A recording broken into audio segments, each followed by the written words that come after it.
One of the big stars of the event, the UFC's debut in Baku, was Azerbaijan's own Nazim Sadykhov. What a fight. Oh my gosh. Not only did both he and Nicholas Mata win performance bonuses, they also won the fight of the night bonus. So they both walked away with 100 each.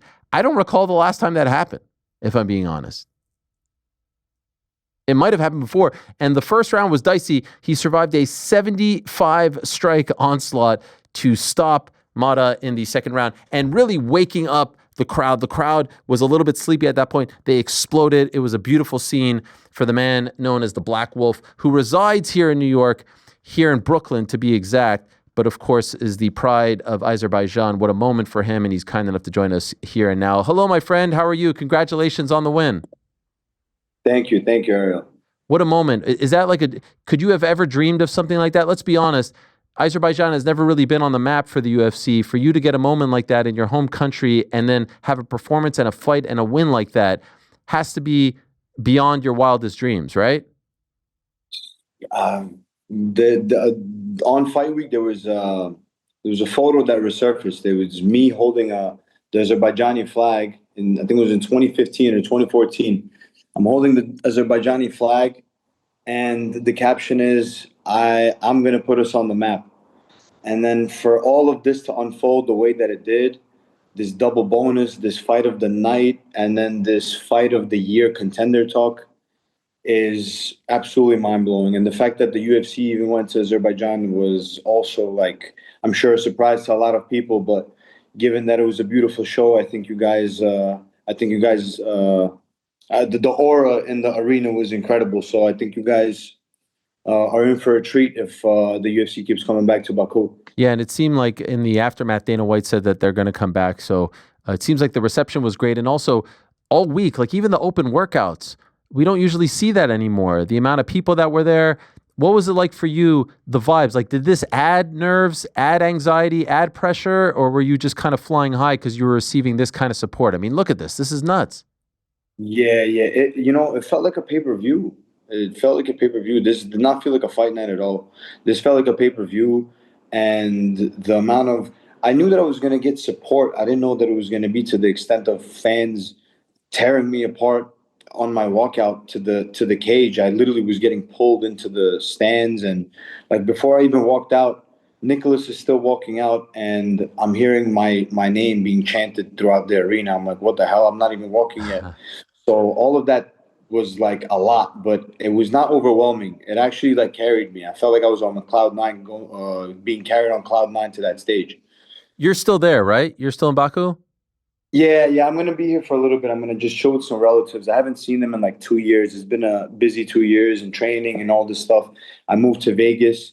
I am from Brooklyn, though. Where are you from Brooklyn, by the way? Are you from Williamsburg? Yes. Williamsburg, right? Yeah, that's where I thought you were from. I've seen you in Brooklyn a bunch of times. I'm from Midwood, really? Flatbush. Okay. Yeah. Why didn't you say hi? Yeah. Why didn't I say hi? Well, no, it's not. I saw you at events. I even took pictures with you. So it's not like I did not say hi. Okay. Sorry. It was at the Khabib thing one time on Brighton Beach. Oh, yes. Then you were there? Another time, I think it was at an event. I think it was in Brooklyn outside of Barclays or something. I saw you. I said, what's up, for sure. Why were you at... I remember that presser, the Khabib one in Brighton Beach. What were you doing there? Just chilling, just checking out Khabib. Wow. That's amazing. Yeah, I was still an amateur at the time. And I was fighting. I think I already transitioned to amateur MMA because I have a crazy long background in different sports. In amateur, but I think it was already an amateur MMA fighter, either 2-0 or something.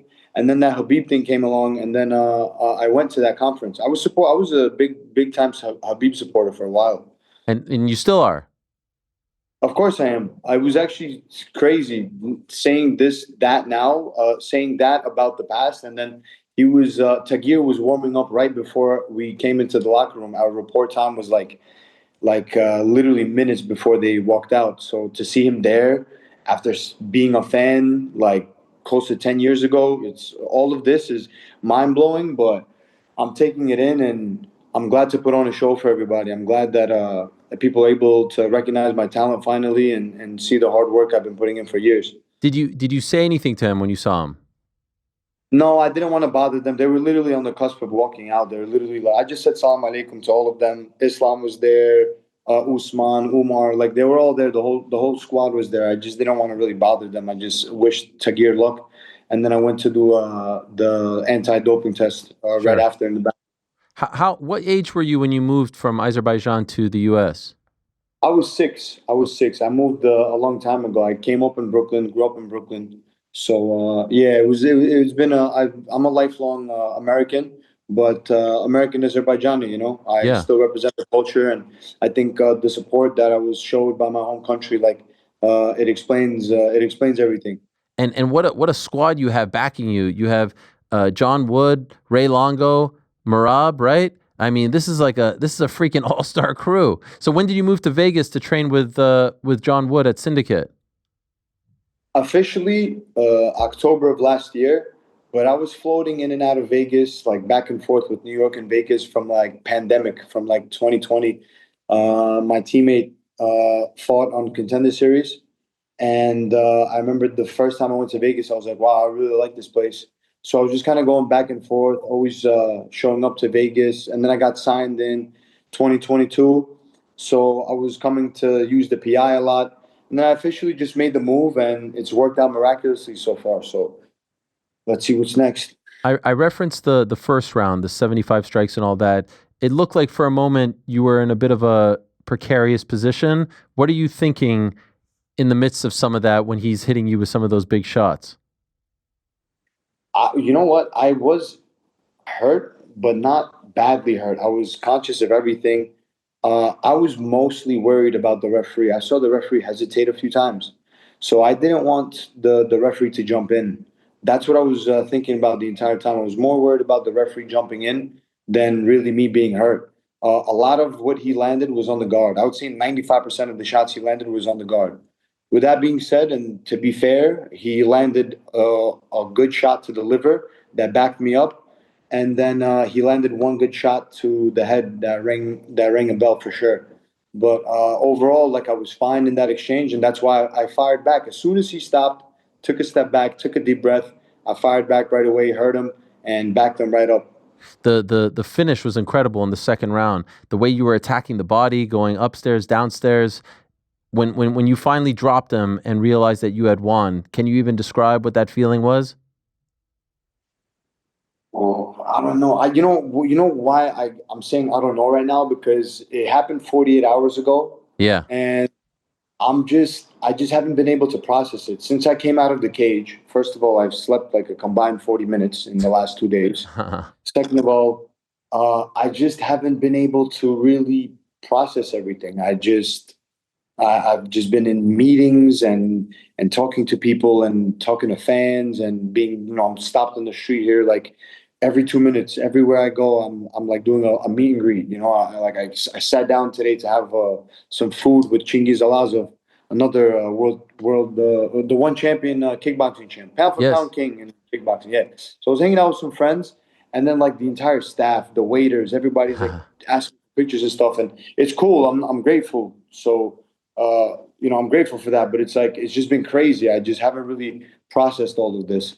But to put it in short, if I was to describe it in any way, I don't know, man. Like just the craziest feeling ever. I can't ever describe any feeling, anything that resembles what I felt on that night. To bring the UFC to my home country and like show them my culture, show them where I came from, and show them who I am, and then that is who I am. These kind of wars where I'm hurt, but I'm not giving up. I come back and I run through the dude. That's me. That's Nazim Sadykhov. So I don't know, man. It's like if there was anything that came close, it would be MSG. But overall, nothing comes close to that feeling. That was an absolutely electric feeling that I'm still feeling through my body right now, and I haven't been able to really process it too much. I love it. I love how raw and real and authentic it all is. Did you have a lot of family and friends there? Yeah, yeah, that's actually what put pressure on me. Like my uncles came out, my cousins came out, the ones that live here, the ones that live in Russia, they flew over here from Turkey, from Russia. Like I just had a bunch of friends, relatives, a bunch of media.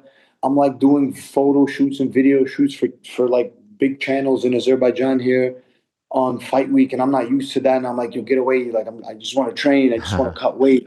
But at the same time, I know that comes with the territory. So like all these thoughts that I have in my head, I kind of shoot them away as soon as possible because like this is what I dreamed of, quite literally. So can't complain too much. Sure. And I know it's probably all very surreal and all very fresh, but you have a job to do and everyone wants your time now, so you have to try to balance the two. But it seemed like you did a very good job of that. And for it to end like this with this type of performance, and then you get the double bonus as well. I saw the video of you getting the news of the double bonus. I mean, that's unprecedented stuff. They don't often do that. Just giving it to two guys, the performance and the fight. This is great. What's going on here? I wish Charlie couldn't. I wish he told me like to put on some pants or something. He runs in the room like breathing heavy. He runs in the room breathing heavy. I get a knock on the door. I open. It's Charlie. Listen, stand right here. Stand right here. He puts a camera in my face. I'm in my underwear. I didn't even shower yet. There's blood on my underwear and everything. Wow. I think there's still blood in my hair from the fight. Anyways, I'm like standing there, and he's like, I'm like, well, what's going on? And he tells me about the $100,000 bonus, and I was just like, whoa, $100,000. And Ray did say something like that. He's like, dude, I think you're getting $100,000, but like to hear it and then to know it's now a reality, a fact, like it's not even only about the money, it's about the fact that I'm out here doing things that just haven't been done. I don't know how many fighters out there. I'm sure the likes of like Gaethje or Poirier or people like that, fighters like that. But how many fighters have two Fight of the Year candidates? Let's not forget 2023 at the MSG with Barshov, where we also had a Fight of the Year candidate. Once the fight was done, everybody's like, that's the Fight of the Year. That's the Fight of the Year. And here we are in Baku, double bonus, Fight of the Year candidate. And I didn't even know all this. I didn't even feel any of it. I just came in there. I had a job to do. Fight of the Year candidate, Baku, Azerbaijan, my home country. The UFC coming to Baku, Azerbaijan. This is what I'm saying. I can't grasp my head around it. Not all of it, not at once. So it's just going to maybe take me a few days. Maybe it'll never come. But I'm one of those people, I need to analyze these kind of things. And I'm telling you, it was a good year. Just from getting signed to the UFC, it was a good year till I realized I was in the UFC. I was like 2-0 already, and I'm like, oh wow, I'm in the UFC. So all of this, it might take me a minute, to be honest with you. So I heard you say in the post-fight presser that your ankle was a little bit, I think it was in the post-fight presser, we said your ankle was a little bit banged up. Uh-oh. Oh, damn.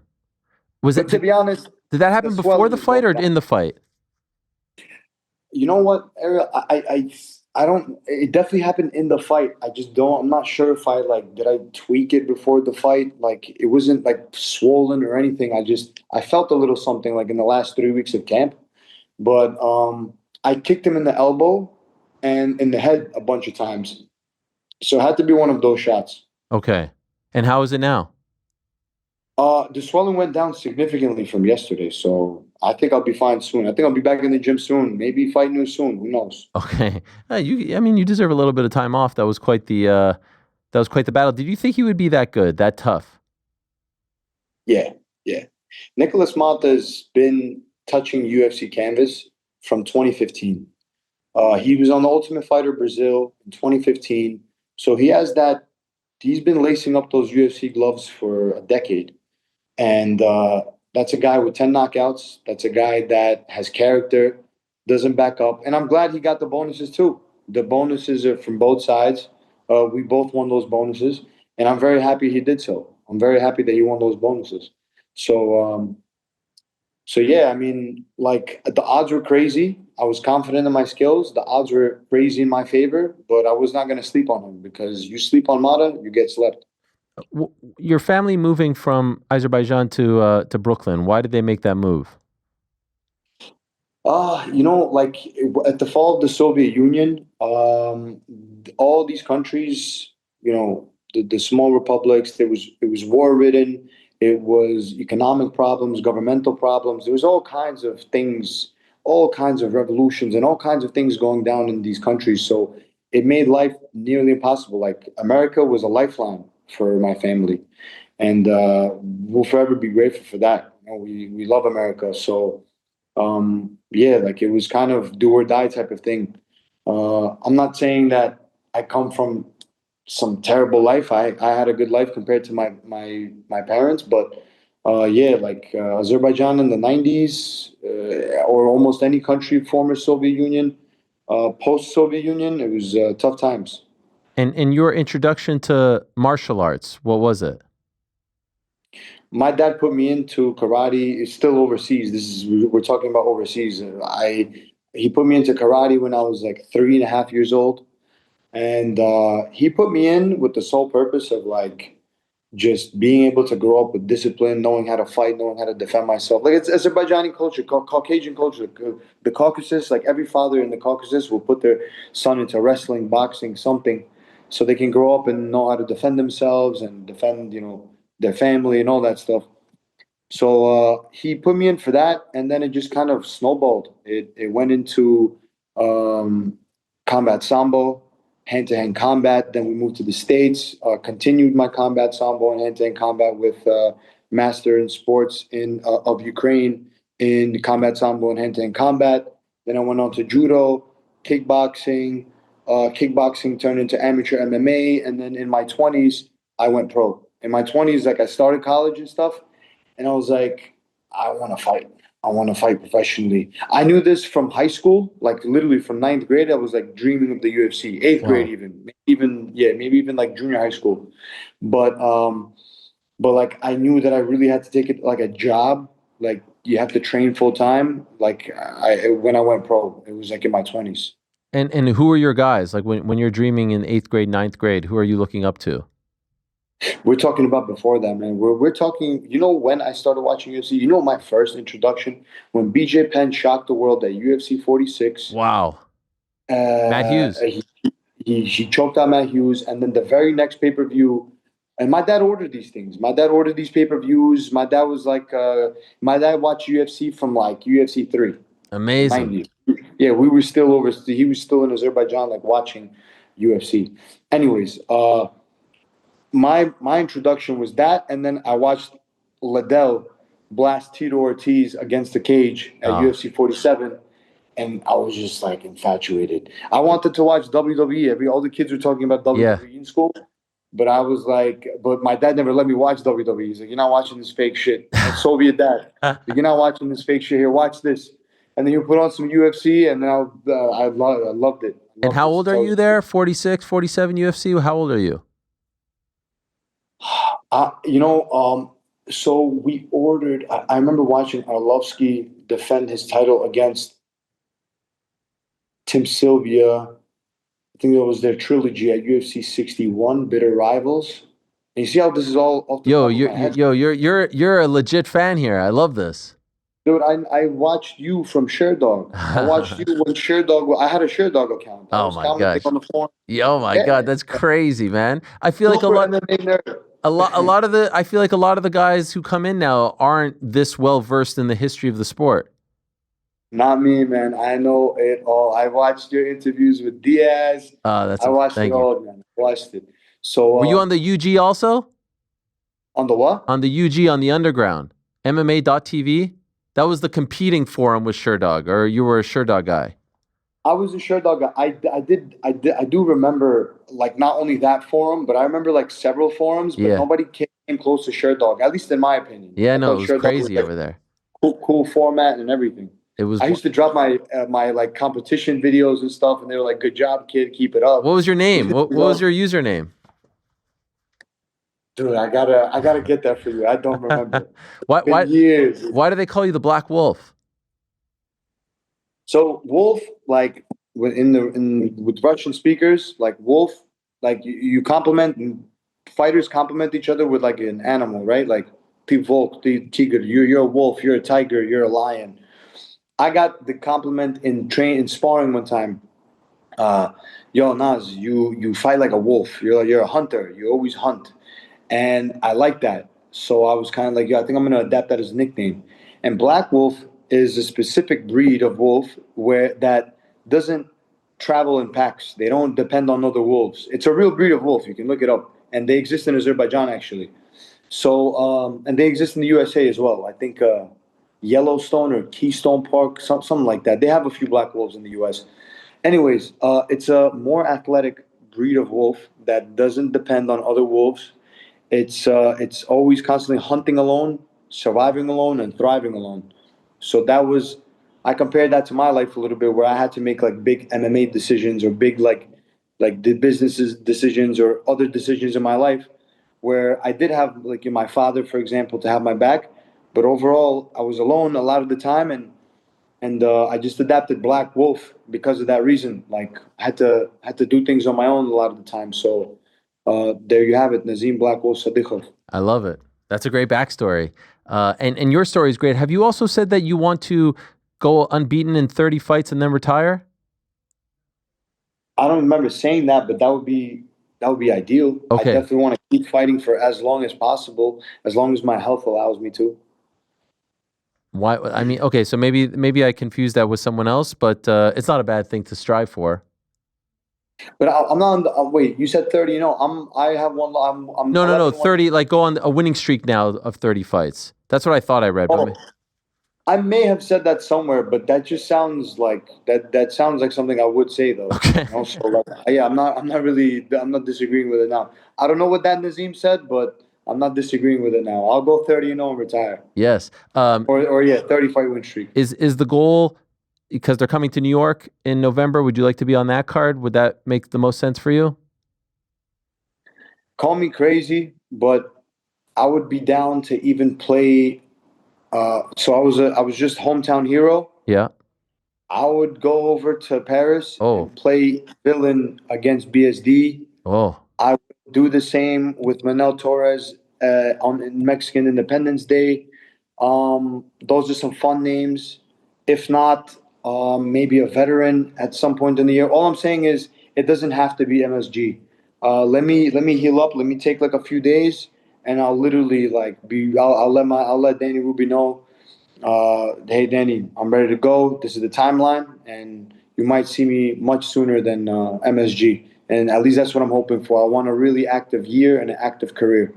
I like that. You got your hometown, hero reception. Now you could be the villain on enemy territory. That says a lot.